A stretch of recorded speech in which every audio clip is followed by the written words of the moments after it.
Okay, I cannot wait to bring this build out. I know I just uploaded a video yesterday, but people have been asking me to do this for a while now. They wanted to figure out a way to play in Countdown and not be affected by the hunters. Furthermore, just having a skill build with the ability to not be disrupted is a heck of an advantage, not only in PvE, but in PvP. In PvE, there are a lot of disruptions in open world. In certain missions, you have disruptions in the summit. Certain floors just have entire areas wherein you cannot use your skills. Not only that, this build is also 100% immune from pulse, so you can be a nuisance in PvP. I actually really love this build and I've been having fun with it. I played 2 countdown missions and it just felt good to not even be affected by the hunters in the beginning and especially in the end. The first match I was using the oxidizer. The second match I said let me be more of a support player because we didn't complete it. It's like they just kept rushing me. At first we were overwhelming them with oxys all in their area. And I implemented another strategy that some of you suggested to me. In the second match, I used the foam launcher. I can only imagine how annoying that's going to be in PvP. It's the perfect skill to be a support player in the midst of all this. You're dealing a lot of damage with the setup I have. Let me go ahead and show you the build without any further ado, okay? Some of you were telling me to use the tsunami. The reason being is because this right here is a named talent called Perfect Pummel, and after 2 consecutive skill, it refills the magazine and grants plus 40% weapon damage. Now, on a 6-tier skill build, you're not really gonna be dealing a lot of damage when it comes to this, but you're just using it for utility.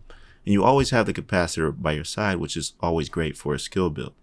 And yes, I finally upgraded my capacitor after so long. I just have one more upgrade in order to make it 15% assault rifle damage, and then this was at 9, so now it's 10, and it feels great to have this. I also upgraded it one more expertise level to 14. Man, that thing is a grind. Anyways, the reason why shotguns in general are so great with a skill like the oxidizer, I still have the foam launcher on, but the reason why it's so great with skills like these is because the oxidizer is a canister that releases a cloud of corrosive gas, and it damages enemy armor, skill proxies, and causes damage over time. Now, it says it specifically damages armor of enemies. Not only that, it scales with damage to targets out of cover. But guess what? Shotguns and LMGs are the only weapons that have damage to armor and damage to targets out of cover, with the exception of the capacitor, which also has it.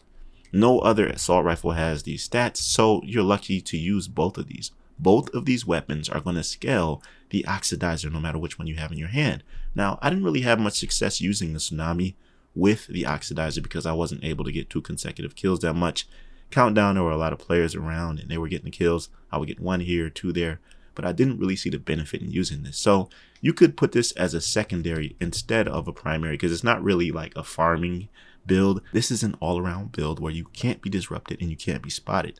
Now, because I was in Countdown, I actually had 2 skill haste mods instead of the pulse resistance mod. I'm going to take this into PvP just to see how it is, just to annoy people because this is awesome. Now, it does require some farming, I will have to say, because when you dealing with y'all gear, it's always farming involved.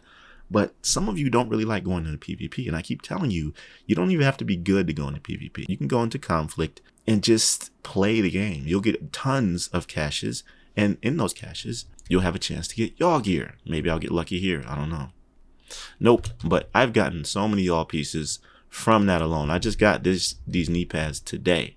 You see that? Hazard protection and armor regeneration. Now this is good because you're gonna want hazard protection on this build. Let me explain it to you. This build is dope, y'all. This build is dope. Okay, now starting out with the chest piece, look how God rolled this is. Only thing I need to do is upgrade this armor, but look how insane this is. Skill damage, hazard protection, the disrupt resistance mod, and y'all gear is always rolled to armor. But what's special about this is Spark, the talent.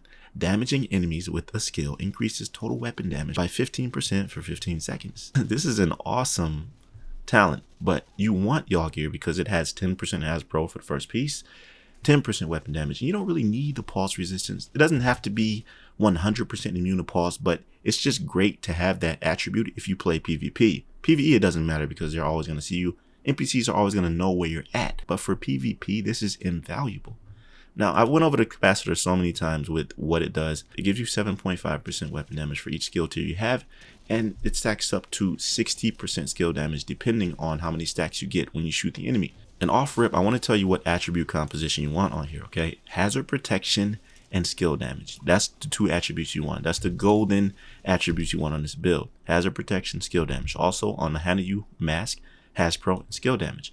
𝐼 offers 10% skill damage for the second piece and 10% skill haste for the first piece. And then of course, I got the Bakaro's holster with Hasbro on it as well. Roll to skill tier. This gives me another 10% weapon damage, along with the 10% weapon damage I'm getting from the y'all gear. This build is awesome, y'all. Now, if you want a little bit more skill damage, you can use the maximum 9, get a headshot. You get 25% skill damage for 15 seconds. That's always good to have as a sidearm. But as you can see, I'm not squishy. I'm not running around just hiding from everybody. It's at 1.2 million armor. It could be 1.3 if this was maxed out with the armor. But check out the skills. You know I stay with the fire sticky bomb, okay? You can use any skill you want to. The only reason I wasn't using the turret or the drone is because the hunters, they can take over that and it'll become theirs. You can use the hive, you can use the shrapnel trap, you can use whatever skill you like and be a nuisance, an absolute nuisance. Now, as I said, I was using the chem launcher, oxidizer, but you could swap this in between the riot foam. You could use the chem launcher fire starter. You could even use the reinforcer chem launcher to heal yourself. It's an all-around build that can't be disrupted. How ironic. Now let's look at the stats so I can show you exactly what I'm talking about. Not much crit at all. By the way, I'm in the process of making Juggernaut Volume 2. Oh boy. If you didn't see that build, wow. You need to go check it out because you're in for a treat. If you want to know how to create one of the best capacitor hybrid builds in the game. I'm coming out with Juggernaut Volume 2 and the build is bananas. Anyways, it's not much crit on here at all, okay? But you got the armor damage from the capacitor. You got the targets out of cover damage. But here's where it all shines, okay? Look at that. 99.9% pulse resistance. If you want to put another mod in here and make it 100, you can. It also has 89% Hasbro. Now, I prioritized disrupt resistance on here, which is why I have 99%. I'm not going to be affected by any type of disruption at all. And you see the beauty of this build is that you not only are immune from disruption, but you have almost immunity to everything else. So by default, you're going to be resisting so much. You're not going to be affected. You're going to be that one soldier in the middle of the battlefield, supporting your teammate and doing what you got to do. I made this build a long time ago before the Ninja Bike backpack came out, and it was such a hassle to make. It was so difficult to make because I needed to get all the pieces in order to allow myself to use it properly, to be strong with my weapons and skills. And I was actually using it in a dark zone.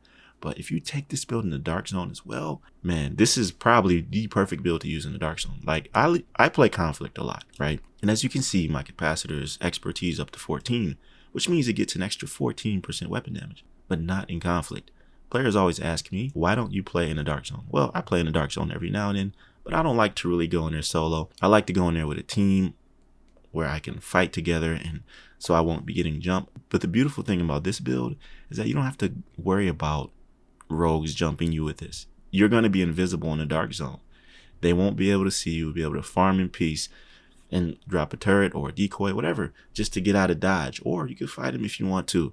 They will not be able to see you, and you always have the element of surprise. I'm sure you can hear the excitement in my voice. The build is bananas, and you're going to want to see it. By the way, I'm using Technician Specialization. It has 6 skill tiers. Oh man, what more can you want?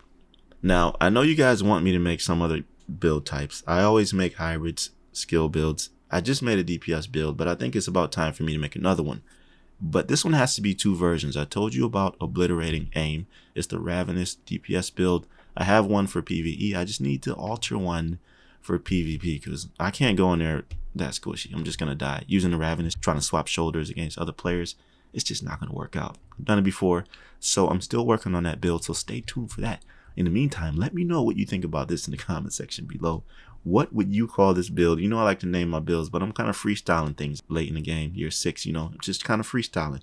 Anyways, I want to know what you think about this build down in the comment section below because I'm absolutely in love with it right now. If you want to play Countdown and have fun with it and not worry about hunters disrupting you or taking your skills, this is the build for you.